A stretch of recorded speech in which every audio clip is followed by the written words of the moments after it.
بندروں کی ٹولی۔ ایک جنگل میں بندروں کی ایک ٹولی رہتی تھی۔ اس ٹولی میں 2 بچے بھی تھے جو بہت زیادہ شرارتی تھے۔ ان کے ماں باپ بھی ان کی شرارتوں سے تنگ آ گئے تھے۔ اسی جنگل میں ایک ننھا زراف بھی رہتا تھا۔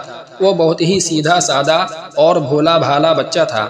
ایک دن گھاس چرتے چرتے وہ جنگل کے اس حصے میں آ گیا جہاں بندروں کی یہ ٹولی درختوں سے پتے اور پھل فروٹ توڑ توڑ کر کھانے میں مگن تھی۔ دونوں چھوٹے شرارتی بندروں نے زراف کو دیکھا تو انہیں حیرت ہونے لگی، کیونکہ ان بچوں نے کبھی کوئی ایسا جانور نہیں دیکھا تھا۔ بندر کے ایک بچے نے کہا، ارے دیکھو تو کتنا عجیب و غریب جانور ہے، آؤ اسے چھیڑتے ہیں۔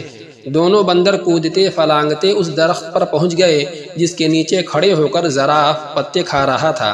اس درخت کی ایک شاخ پر بیٹھ کر دونوں نے زراف سے کہا، اے لمبو، تمہارا کیا نام ہے؟ زراف نے بڑی نرمی سے کہا، میں زراف ہوں، کیا مجھ سے دوستی کرو گے؟ تم لوگوں کے نام کیا ہیں؟ دونوں بندر شرارت سے کھلکھلا کر ہنس پڑے اور کہنے لگے کہ تم سے ہم کیوں دوستی کرنے لگے؟ کتنے بدصورت ہو تم، مینار کے جیسی گردن اور سیڑھی کے جیسے پیر، ہمیں نہیں کرنی ایسے بے ڈھنگے جانور سے کوئی دوستی۔ اتنا کہہ کر دونوں بندر زراف کو چڑھانے لگے۔ ایک بندر نے درخت سے ایک پکا ہوا پھل توڑ کر زراف پر پھینک مارا۔ پھل زراف کے منہ پر لگ کر پھوٹ گیا اور اس کا رس اور گودا زراف کے چہرے پر پھیل گیا۔ یہ دیکھ کر دونوں بندر قہقہا مار کر ہنسنے لگے اور کودتے پھلانگتے وہاں سے بھاگ گئے۔ زراف بیچارہ رہاسا ہو کر رہ گیا اور منہ لٹکائے وہاں سے چلا گیا۔ ایک دن دونوں شرارتی بندروں نے یہ طے کیا کہ وہ جنگل میں خوب دور تک اکیلے گھومنے کے لیے چلیں گے۔ صبح صبح جب باقی بندر سو رہے تھے، یہ دونوں شرارتی بندر چپکے سے نکل پڑے۔ کچھ ہی دیر میں وہ بندروں کی ٹولی سے بہت دور نکل گئے۔ جب انہیں زوروں کی بھوک لگی تو ان دونوں نے پیڑوں کی پتیاں اور پھل فروٹ کھا لیے۔ انہیں اس طرح گھومنے پھرنے اور موج مستی کرنے میں بڑا مزہ آ رہا تھا۔ دوپہر ہو چلی تھی۔ وہ دونوں گرمی سے بچنے کے لیے ایک درخت کی ہری بھری شاخوں پر جا کر بیٹھ گئے۔ اس درخت کے نیچے ایک شیر آرام کر رہا تھا۔ پیڑ کے آس پاس ایک بڑا ہرا بھرا میدان تھا۔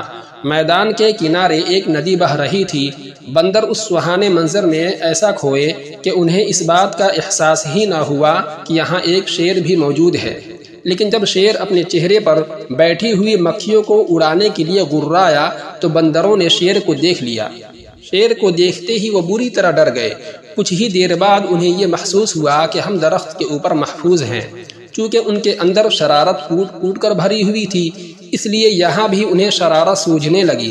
ان دونوں شرارتی بندروں نے آنکھوں ہی آنکھوں میں اشارہ کیا اور درخت کا ایک پھل توڑ کر نیچے گرا دیا۔ پھل سیدھا شیر کی ناک پر گرا۔ شیر نے غصے سے دہاڑتے ہوئے ادھر ادھر دیکھا۔ جب اس نے اوپر کی طرف دیکھا تو اس کی نظر بندروں پر پڑی۔ بندر کھی کر کے ہنس رہے تھے، لیکن وہ زیادہ دیر تک نہ ہنس سکے کیونکہ شیر آپے سے باہر ہو رہا تھا۔ اس نے گرجدار آواز میں دہاڑتے ہوئے کہا، کیا تمہیں معلوم نہیں کہ میں اس جنگل کا راجا ہوں؟ فوراً اس درخت سے نیچے اترو، میں تم دونوں کو کھا کر اس گستاخی کی سزا دوں گا۔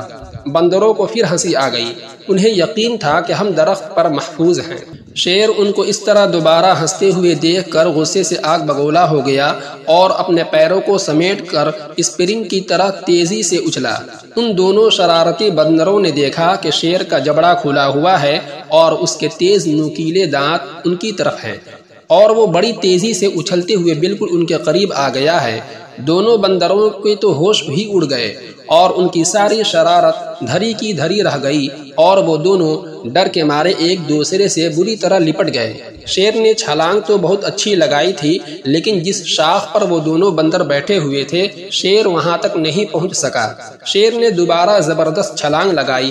بندروں کی حالت بڑی پتلی ہو گئی تھی۔ وہ ڈر کے مارے چیخنے چلانے لگے، لیکن وہاں ان کی پکار سننے والا کوئی بھی نہیں تھا۔ وہ تو اپنی ٹولی اور اپنے ماں باپ کی اجازت کے بغیر بھاگ کر آئے تھے۔ اس درخت کے آس پاس کوئی دوسرا درخت بھی نہ تھا کہ وہ چھلانگ لگا کر اس پر چلے جاتے، اور نہ ہی اس درخت پر کہ جس پر وہ دونوں بیٹھے ہوئے تھے۔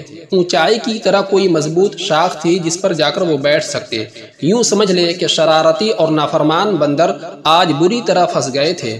وہ اس حالت میں تھے کہ انہیں کچھ سجھائی نہیں دے رہا تھا کہ یکایک ان کے کانوں میں دھیمے سے آواز آئی کہ گھبراؤ مت، میں تم دونوں کو یہاں سے نکال لے جاؤں گا، چپکے سے میری گردن کے سہارے میری پیٹھ پر اتر آؤ۔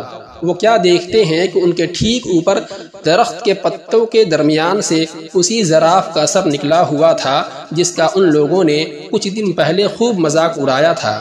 بندروں نے ایک دوسرے کو شرمندگی سے دیکھا کہ آج وہی زراف ہماری جان بچانے کے لیے تیار ہے۔ اس زراف کو اس دن کی شرارتوں اور مذاق وغیرہ کا ذرا بھی خیال نہیں ہے۔ دونوں بندروں نے اپنی نگاہیں نیچی کر لیں۔ زراف نے کہا، میرے دوستو جلدی کرو، اگر شیر نے مجھے دیکھ لیا تو وہ ہم تینوں کو کھا جائے گا۔ بندر اب ڈرتے ڈرتے زراف کی گردن پر پھسلتے ہوئے اس کی پیٹھ پر سوار ہو گئے اور زراف انہیں لیے ہوئے تیز رفتاری سے وہاں سے کھسک گیا۔ شیر کو پہلے تو پتہ نہیں چل سکا کہ کیا ماجرا ہے، لیکن جب اس نے زراف کی پیٹھ پر سوار ہو کر دونوں بندروں کو بھاگ نکلتے ہوئے دیکھا تو اس نے دہاڑتے ہوئے ان کا پیچھا کیا۔ بندروں نے پیچھا کرتے ہوئے شیر کو دیکھا تو ان کی جان نکلنے لگی اور وہ بری طرح چیخنے چلانے لگے۔ شیر پوری قوت کے ساتھ بندروں کو پکڑنے کے لیے دوڑ لگا رہا تھا اور غرائے جا رہا تھا۔ زراف نے بندروں کو سمجھایا کہ ڈرنے کی کوئی بات نہیں، اب تم دونوں بالکل محفوظ ہو، شیر مجھے کبھی نہیں پکڑ سکتا۔ اور سچ مچ ہوا بھی ایسا ہی کہ زراف نے شیر کو کافی پیچھے چھوڑ دیا۔ ایک محفوظ جگہ پر پہنچ کر زراف رک گیا۔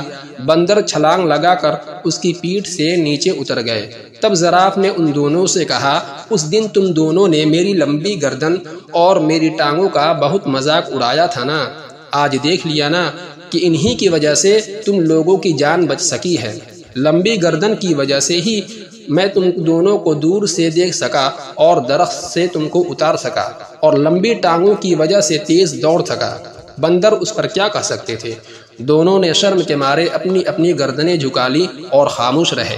ان کی یہ حالت، خاموشی اور شرمندگی کو دیکھ کر زراف نے ہنستے ہوئے خود کہا کہ چلو چھوڑو ان باتوں کو، بھول جاؤ پچھلے قصے کو، اب آج سے تو تم میرے دوست بن کر میرے ساتھ روزانہ کھیلو گے نا۔ زراف کی یہ بھلائی دیکھ کر دونوں شرارتی بندروں کو اپنی حرکتوں پر سخت غصہ آنے لگا کہ ان لوگوں نے اتنے اچھے اور پیارے زراف کو کیوں ستایا تھا اور اس کا مذاق کیوں اڑایا تھا۔ ان دونوں نے اسی وقت زراف سے معافی مانگی۔ زراف نے کہا، دوستو معافی کی کوئی ضرورت نہیں۔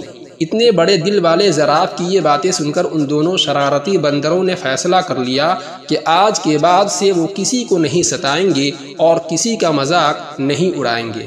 انہوں نے زراف سے کہا کہ ہم نے جان بوجھ کر بہت ستایا تھا، آج سے ہم کسی کو بھی نہیں ستائیں گے، نہ کسی کو برا بھلا کہیں گے، آج سے تم ہمارے سب سے اچھے دوست ہو۔ دونوں بندروں کی یہ بات سن کر زراف کو بڑی خوشی ہوئی اور وہ ہنسی خوشی کے ساتھ رہنے لگے۔